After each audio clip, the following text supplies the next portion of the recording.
if persistently high doses of thiazolamides are required or if the patient cannot tolerate thiazolamide therapy. Beta-adrenergic blockers and lower doses of iodine may be used perioperatively to control the hyperthyroid state. Check fetal cord blood level at delivery for TSH and T4.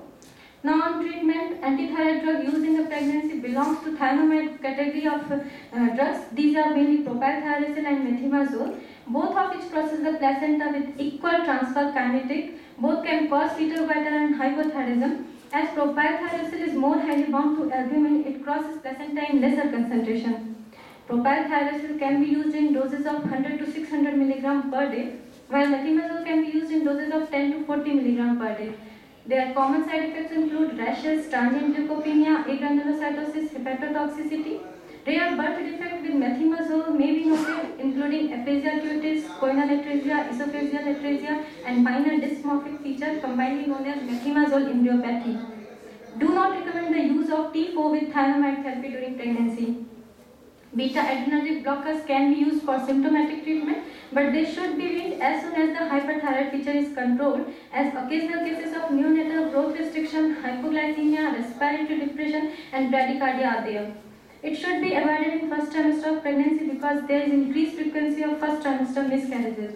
Iodides usually not used, but low-dose potassium iodide may be considered in case of preparation for thyroidectomy or thiazolamide intolerant patient refusing surgery.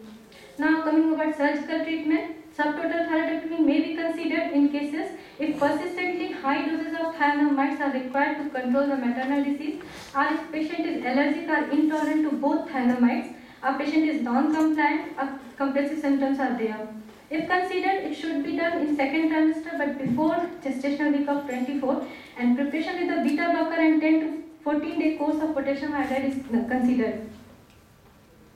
Now, radioactive iodine therapy is contraindicated. Nursing is important. Breastfeeding should not be discontinued in patients with taking propylthiouracil or methimazole.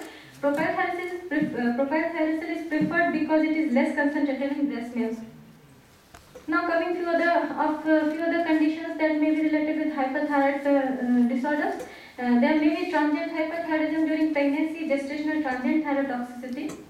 This condition, there is in hyperemesis gravidarum, severe nausea and vomiting occur, leading to 5% loss of body weight, dehydration, and ketoacidosis.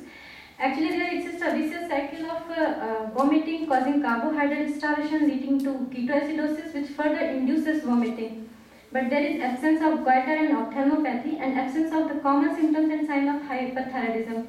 60% patients may have a subnormal serum TSH levels, while 50% patients have an elevated serum free T4 concentration. Its severity is directly proportional to the maternal free T4 concentration and is believed to be related to SCG stimulation of the thyroid gland. Normalization of T4 levels occur by mid-gestation, so treatment is mainly supportive. Now about gestational transient thyrotoxicity, it occurs in first trimester. It is related to SCG stimulation of the thyroid gland.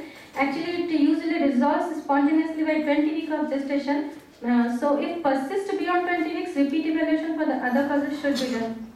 Now about trophoblastic hyperthyroidism, it is seen in women with molar pregnancy and choriocarcinoma. High serum HCG concentration and abnormal HCG isoforms are related to overstimulation of the TSH receptor and so elevated level of thyroxines. Patient with clinically apparent thyrotoxicosis is unusual in patient, but in some cases features of hyperthyroidism and a diffuse goiter may be present, but ophthalmopathy is classically not present. Nausea and vomiting are the most common symptoms. With definitive treatment, free T4 level normalizes in parallel with decline in the HCG concentration. Now about subclinical hyperthyroidism, it is a condition of abnormally low thyrotropin concentration but normal thyroxine level. It is usually not associated with any adverse pregnancy outcome, so treatment is not warranted.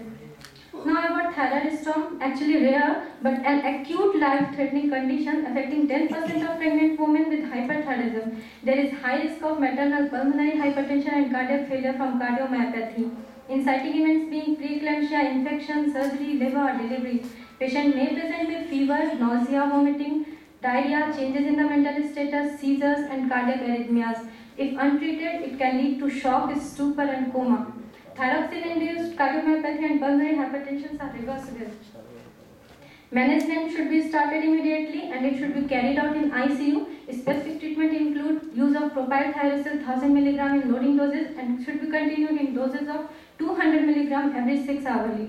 After 1 hour, add sodium iodide in doses of 500 to 1000 mg IV and 5 drops of supersaturated solution of potassium iodide 8 hourly can be used. But in cases of iodine anaphylaxis or iodine hypersensitive patients, lithium carbonate can be used in doses of 300 mg 6 hourly. Dexamethasone can be added 2 mg 6 hourly for post-surge. Beta blockers are used for symptomatic treatment. Now coming on hypothyroid disorders in pregnancy, incidence being 2.5% and etiology being most common cause worldwide is iodine deficiency, but in iodine sufficient environment, Hashimoto's thyroiditis is most common. Other rare causes are prior radioactive iodine therapy, surgical ablation of Graves' disease. Less common causes may include overtreatment of hyperthyroidism with thionamides, transient hyperthyroidism owing to postpartum thyroiditis, medications that alter the absorption or metabolism of levothyroxine, and pituitary or hypothalamic diseases. Diagnosis is difficult because most of the symptoms are usually masked by the hypermetabolic state of the pregnancy. Clinical features may include weight gain, lethargy, decrease in the exercise capacity, cold intolerance, constipation, hoarseness, hair loss, brittle nails, dry skin, goiter, or there may be delay in the relaxation phases of the deep tendon reflexes. Severe hypothyroidism is uncommon in pregnancy as it is associated mainly with infertility and miscarriages. Laboratory finding may be normal in mild cases, but TSH can be elevated with or without suppressed level of free T4. Antithyroid autoantibodies may be present. There may be elevated levels of creatine phosphokinase, cholesterol, and deranged liver function tests. 5 to 8% cases of hypothyroidism are associated with type 1 diabetes mellitus 2. Now coming about pregnancy outcome, which depends on severity of disease and adequacy of treatment. Maternal complications may be there in the form of gestational hypertension and preeclampsia. There may be increased use of cesarean section because of fetal distress. There may be placental abruption, anemia, and postpartum hemorrhage, and increased rate of miscarriages. Fetal complications may be there in the form of growth restriction and prematurity, stillbirth. There is increased risk of impaired neurological development and low birth weight neonates. Now coming on guidelines for the clinical management of maternal hypothyroidism during pregnancy. Guidelines says check serum TSH level as soon as pregnancy is confirmed. For newly diagnosed hypothyroid women, initial levothyroxine dosage is based on the severity of the hypothyroidism. While for previously diagnosed hypothyroid women, monitor serum TSH every 3 to 4 weeks during first half of pregnancy and every 6 weeks thereafter. Adjust levothyroxine doses to maintain serum TSH level less than 2.5 microunit per liter. Monitor serum TSH and total T4 level every 3 to 4 weeks after every dose adjustment. Levothyroxine injections should be separated from iron and calcium containing vitamins and soya products by at least 4 weeks to ensure adequate absorption. After delivery, reduce the levothyroxine to pre-pregnancy doses and check serum TSH in 6 weeks.